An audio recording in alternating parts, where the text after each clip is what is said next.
श्री स्वामी समर्थ. जय जय स्वामी समर्थ. दिवाळी पाडवा बली प्रतिपदा मंत्रसाधना. दिवाळी पाडव्याच्या शुभ मुहूर्तावरती आपण ही मंत्रसाधना अवश्य करा. आपल्या जीवनातील आर्थिक समस्यांचं निवारण होण्यास मदत होईल. शत्रुपीडेपासून आपलं नेहमी रक्षण होईल. तसेच दिवाळी पाडव्याच्या अत्यंत शुभ मुहूर्तावरती आपण जर ही मंत्रसाधना केली, आपल्या यशाच्या मार्गातील अडथळे दूर होतील. नवीन वास्तू किंवा वास्तुदोष या संबंधित समस्या असतील, संतती किंवा विवाह समस्या असतील, यातील देखील अडथळे दूर होऊन आपल्या जीवनामध्ये सुख समृद्धी येईल. या मंत्राचा अर्थ असा आहे: हे विरोचन पुत्रा, भविष्यातील इंद्रा, दानवांचा शत्रू बळीराजा, तुला माझं वंदन असो, नमस्कार असो.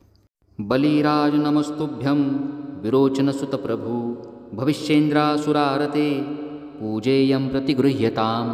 बलिराज नमस्तुभ्यं विरोचनसुत प्रभू, भविष्येंद्रासुरारते पूजेयं प्रतिगृह्यतां. बलिराज नमस्तुभ्यं विरोचनसुत प्रभू, भविष्येंद्रासुरारते पूजेयं प्रतिगृह्यतां. बलिराज नमस्तुभ्यं विरोचनसुत प्रभू, भविष्येंद्रासुरारते पूजेयं प्रतिगृह्यतां. बलिराज नमस्तुभ्यं विरोचनसुत प्रभू, भविष्येंद्रासुरारते पूजेयं प्रतिगृह्यतां. बलिराज नमस्तुभ्यं विरोचनसुत प्रभू, भविष्येंद्रासुरारते पूजेयं प्रतिगृह्यतां. बलिराज नमस्तुभ्यं विरोचनसुत प्रभू, भविष्येंद्रासुरारते पूजेयं प्रतिगृह्यतां.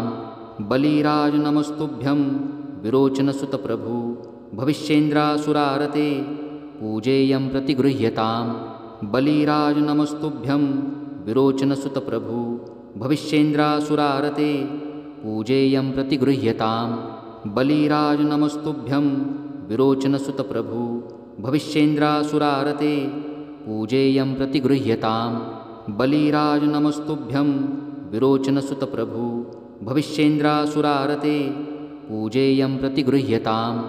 बलिराज नमस्तुभ्यं विरोचनसुत प्रभू, भविष्येंद्रासुरारते पूजेयं प्रतिगृह्यतां.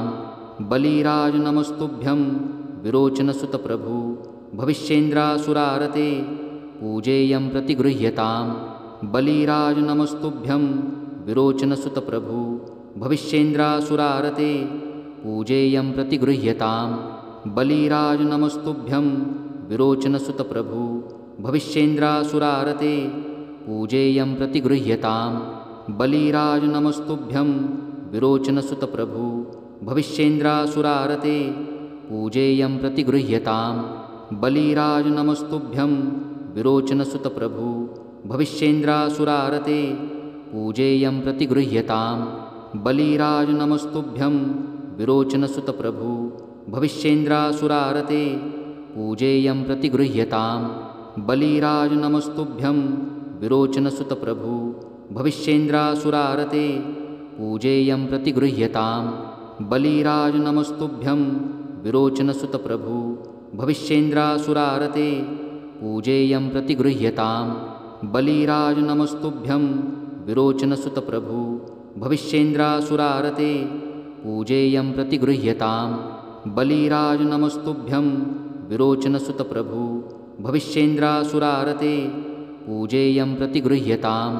बलिराज नमस्तुभ्यं विरोचनसुत प्रभू, भविष्येंद्रासुरारते पूजेयं प्रतिगृह्यतां.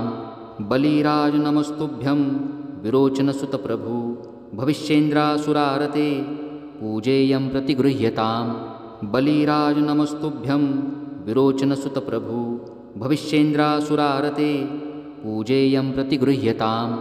बलिराज नमस्तुभ्यं विरोचनसुत प्रभू, भविष्येंद्रासुरारते पूजेयं प्रतिगृह्यतां. बलिराज नमस्तुभ्यं विरोचनसुत प्रभू, भविष्येंद्रासुरारते पूजेयं प्रतिगृह्यतां. बलिराज नमस्तुभ्यं विरोचनसुत प्रभू, भविष्येंद्रासुरारते पूजेयं प्रतिगृह्यतां. बलिराज नमस्तुभ्यं विरोचनसुत प्रभू, भविष्येंद्रासुरारते पूजेयं प्रतिगृह्यतां. बलिराज नमस्तुभ्यं विरोचनसुत प्रभू, भविष्येंद्रासुरारते पूजेयं प्रतिगृह्यतां. बलिराज नमस्तुभ्यं विरोचनसुतप्रभु भविष्येन्द्रासुरारते पूजेयं प्रतिगृह्यताम् बलिराज नमस्तुभ्यं विरोचनसुतप्रभु भविष्येन्द्रासुरारते पूजेयं प्रतिगृह्यताम् बलिराज नमस्तुभ्यं विरोचनसुतप्रभु भविष्येन्द्रासुरारते पूजेयं प्रतिगृह्यताम् बलिराज नमस्तुभ्यं विरोचनसुतप्रभु भविष्येन्द्रासुरारते पूजेयं प्रतिगृह्यताम् बलिराज नमस्तुभ्यं विरोचनसुतप्रभु भविष्येन्द्रासुरारते पूजेयं प्रतिगृह्यताम् बलिराज नमस्तुभ्यं विरोचनसुतप्रभु भविष्येन्द्रासुरारते पूजेयं प्रतिगृह्यताम् बलिराज नमस्तुभ्यं विरोचनसुतप्रभु भविष्येन्द्रासुरारते पूजेयं प्रतिगृह्यताम् बलिराज नमस्तुभ्यं विरोचनसुतप्रभु भविष्येन्द्रासुरारते पूजेयं प्रतिगृह्यताम् बलिराज नमस्तुभ्यं विरोचनसुतप्रभु भविष्येन्द्रासुरारते पूजेयं प्रतिगृह्यताम् बलिराज नमस्तुभ्यं विरोचनसुतप्रभु भविष्येन्द्रासुरारते पूजेयं प्रतिगृह्यताम् बलिराज नमस्तुभ्यं विरोचनसुतप्रभु भविष्येन्द्रासुरारते पूजेयं प्रतिगृह्यताम् बलिराज नमस्तुभ्यं विरोचनसुतप्रभु भविष्येन्द्रासुरारते पूजेयं प्रतिगृह्यताम् बलिराज नमस्तुभ्यं विरोचनसुतप्रभु भविष्येन्द्रासुरारते पूजेयं प्रतिगृह्यताम् बलिराज नमस्तुभ्यं विरोचनसुतप्रभु भविष्येन्द्रासुरारते पूजेयं प्रतिगृह्यताम् बलिराज नमस्तुभ्यं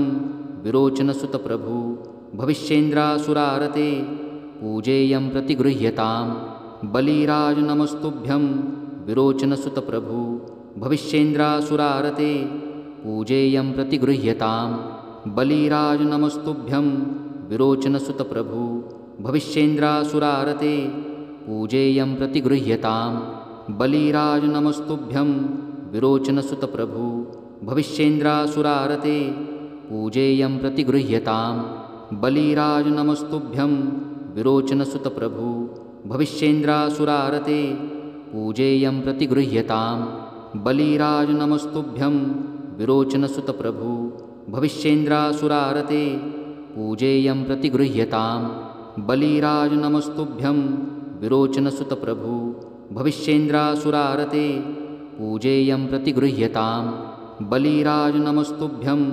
विरोचनसुतप्रभु भविष्येन्द्रासुरारते पूजेयं प्रतिगृह्यताम् बलिराज नमस्तुभ्यं विरोचनसुतप्रभु भविष्येन्द्रासुरारते पूजेयं प्रतिगृह्यताम् बलिराज नमस्तुभ्यं विरोचनसुतप्रभु भविष्येन्द्रासुरारते पूजेयं प्रतिगृह्यताम् बलिराज नमस्तुभ्यं विरोचनसुतप्रभु भविष्येन्द्रासुरारते पूजेयं प्रतिगृह्यताम् बलिराज नमस्तुभ्यं विरोचनसुतप्रभु भविष्येन्द्रासुरारते पूजेयं प्रतिगृह्यताम् बलिराज नमस्तुभ्यं विरोचनसुतप्रभु भविष्येन्द्रासुरारते पूजेयं प्रतिगृह्यताम् बलिराज नमस्तुभ्यं विरोचनसुतप्रभु भविष्येन्द्रासुरारते पूजेयं प्रतिगृह्यताम् बलिराज नमस्तुभ्यं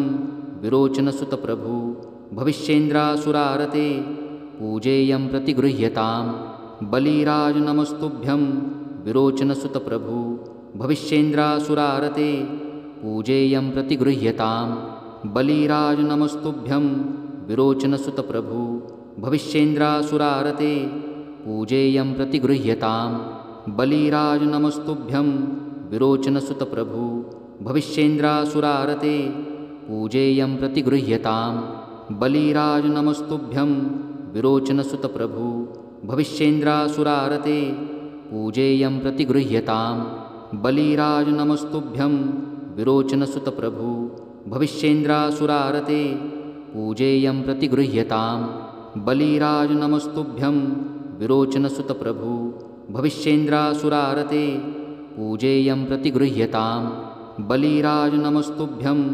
विरोचनसुतप्रभु भविष्येन्द्रासुरारते पूजेयं प्रतिगृह्यतां बलिराज नमस्तुभ्यं विरोचनसुतप्रभु भविष्येन्द्रासुरारते पूजेयं प्रतिगृह्यतां बलिराज नमस्तुभ्यं विरोचनसुतप्रभु भविष्येन्द्रासुरारते पूजेयं प्रतिगृह्यतां बलिराज नमस्तुभ्यं विरोचनसुतप्रभु भविष्येन्द्रासुरारते पूजेयं प्रतिगृह्यतां बलिराज नमस्तुभ्यं विरोचनसुतप्रभु भविष्येन्द्रासुरारते पूजेयं प्रतिगृह्यतां बलिराज नमस्तुभ्यं विरोचनसुतप्रभु भविष्येन्द्रासुरारते पूजेयं प्रतिगृह्यतां बलिराज नमस्तुभ्यं विरोचनसुतप्रभु भविष्येन्द्रासुरारते पूजेयं प्रतिगृह्यतां बलिराज नमस्तुभ्यं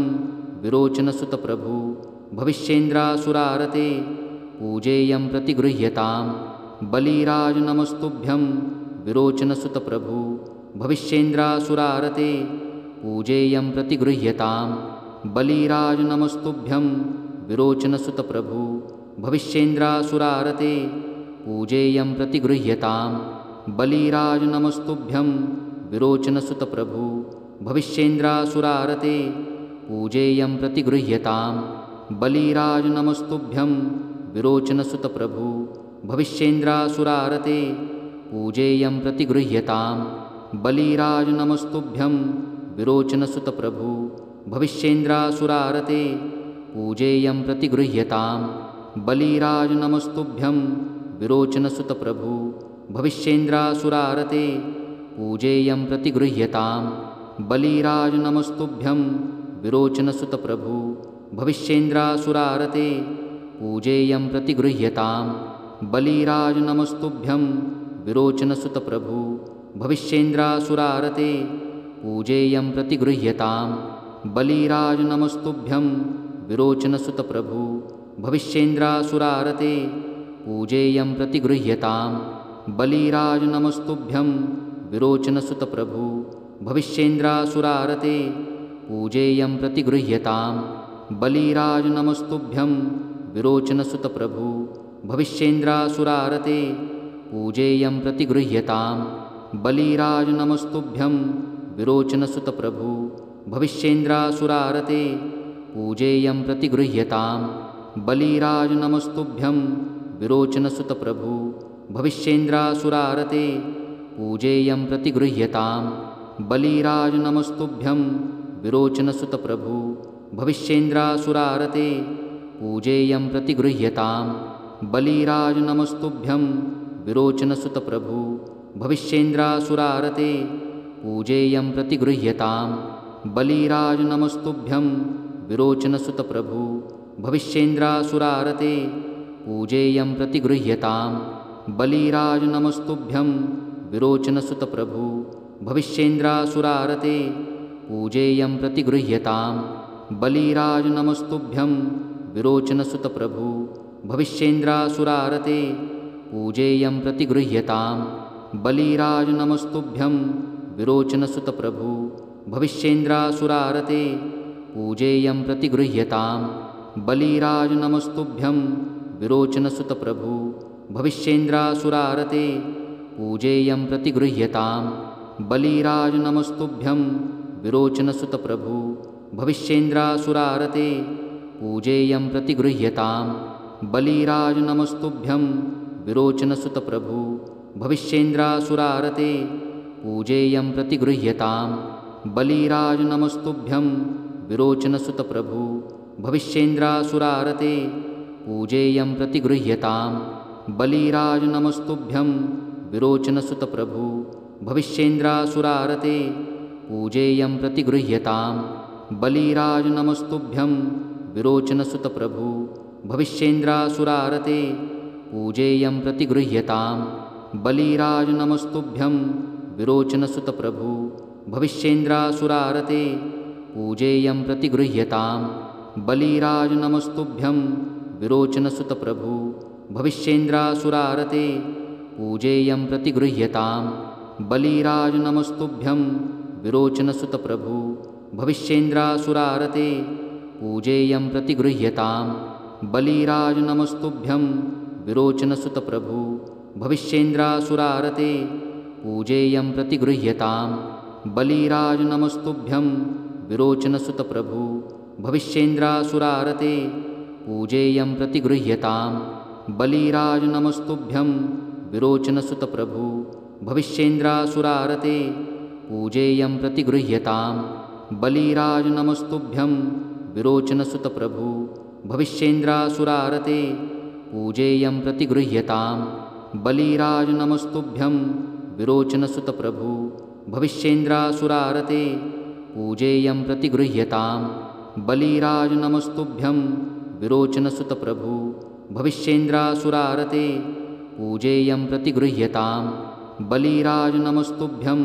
विरोचनसुतप्रभु भविष्येन्द्रासुरारते पूजेयं प्रतिगृह्यतां बलिराज नमस्तुभ्यं विरोचनसुतप्रभु भविष्येन्द्रासुरारते पूजेयं प्रतिगृह्यतां बलिराज नमस्तुभ्यं विरोचनसुतप्रभु भविष्येन्द्रासुरारते पूजेयं प्रतिगृह्यतां बलिराज नमस्तुभ्यं विरोचनसुतप्रभु भविष्येन्द्रासुरारते पूजेयं प्रतिगृह्यतां बलिराज नमस्तुभ्यं विरोचनसुतप्रभु भविष्येन्द्रासुरारते पूजेयं प्रतिगृह्यतां बलिराज नमस्तुभ्यं विरोचनसुतप्रभु भविष्येन्द्रासुरारते पूजेयं प्रतिगृह्यतां बलिराज नमस्तुभ्यं विरोचनसुतप्रभु भविष्येन्द्रासुरारते पूजेयं प्रतिगृह्यतां बलिराज नमस्तुभ्यं